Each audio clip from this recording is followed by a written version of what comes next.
விபத்து நடந்துன்னு சொன்னால் ஒரு வாரம் உபவாசம் பண்ணி ஜெபம் பண்ணி இது இனிமேல் என் லைஃப்பில் நடக்கக்கூடாது, என் பிள்ளைகள் வாழ்க்கையில் நடக்கக்கூடாது, என் பிள்ளைகளின் வாழ்க்கையில் நடக்கக்கூடாதுன்னு பொருத்தனை பண்ணி காணிக்க செலுத்தி கர்த்தரை மகிமைப்படுத்தினால் அந்த விபத்து உன் பிள்ளைக்கு வராது. அதே மோட்டர் சைக்கிளை உன் பிள்ளை ஓட்டினாலும் கீழே விழாது. கர்த்தரை நாங்கள் உங்களுக்கு கற்றுக் கொடுக்குறோம். கர்த்தர் யாருன்னு. கர்த்தரை நம்முடைய வஸ்துக்களால், நம்முடைய பொருட்களாலும், எல்லா விளைவின் முதற்பலனாலும் கர்த்தரை கனம் பண்ண வேண்டும், ரெஸ்பெக்ட் பண்ண வேண்டும். ஒரு விபத்துன்னா உடனே கர்த்தரை ரெஸ்பெக்ட் பண்ணுற வேலை தான் பார்க்கணும். எசேக்கியா ராஜாவுக்கு ரொம்ப சிக்காகி அவன் சாக கிடந்த போது தீர்க்கதரிசி நீ பிழைக்க மாட்டேன்னு சொன்னால் அவன் அழுதான். கர்த்தர் 15 வருஷத்தை கூட தந்தார். இதுக்கு என்ன அடையாளம்னு யோசித்துக்கிட்டு இருக்கிறான். அவன் கேட்கக்கூட இல்லை. அவன் யோசிக்கும் போதே கர்த்தர் சொன்னார், நீ 3ஆவது நாள் ஆலயத்துக்கு போவ, அதுதான் அடையாளம். ஆலயம்தான் அடையாளம். கர்த்தர் உன்னை ஆசீர்வதிக்கிறோம்னா 3ஆவது நாளில் நீ சர்ச்சில் நிற்ப. இது பாரம்பரிய சர்ச்சு இல்லை, இது தேவனுடைய பாதம், இது தேவனுடைய வீடு, இது வானத்தின் வாசல் அல்லாமல் வேறு அல்ல. இது சீயோன் சபை.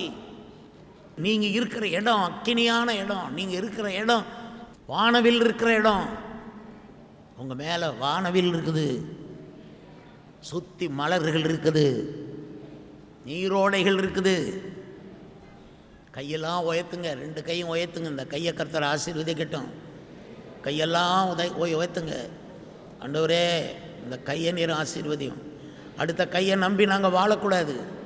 இந்த கையையே ஆசீர்வதியும். யா யா யா யா யா இந்த கையவே ஆசீர்வதியும், இந்த கையவே ஆசீர்வதியும். ஆண்டவரே எனக்கும் என் பிள்ளைகளுக்கும் போதியது, எனக்கும் என் சபை மக்களுக்கு செய்ய ஊழியத்துக்கும் போதுமானது இந்த கையினாலே நான் சம்பாதிக்கணும்.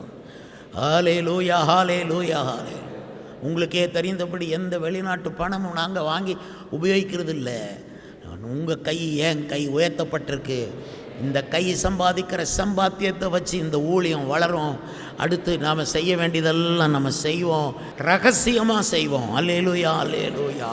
கர்த்தர் நம்மை பார்க்கிறார், கர்த்தர் நம்மை காண்கிறார். நம்மை காண்கிற தேவன், அவர் நம்மை காண்கிற தேவன். உன்னுடைய கஷ்டத்தை காண்கிற தேவன், உன் இடுப்பில் இருக்கும் வலியை காண்கிற தேவன், உன்னுடைய கண்களுக்குள் இருக்கும் புரையை காண்கிற தேவன், உன் நுரையீரலே இருக்கும் கரையை காண்கிற தேவன், உன் கர்ப்பத்தில் இருக்கும் பலவீனத்தை காண்கிற தேவன், என்னை காண்கிற தேவன். நீ போகும் வழியிலே கர்த்தர் உன் பலவீனத்தை எடுத்து போடுவார். 10 குஷ்டரோகிகள் போகிற வழியிலே சுகமானார்கள்.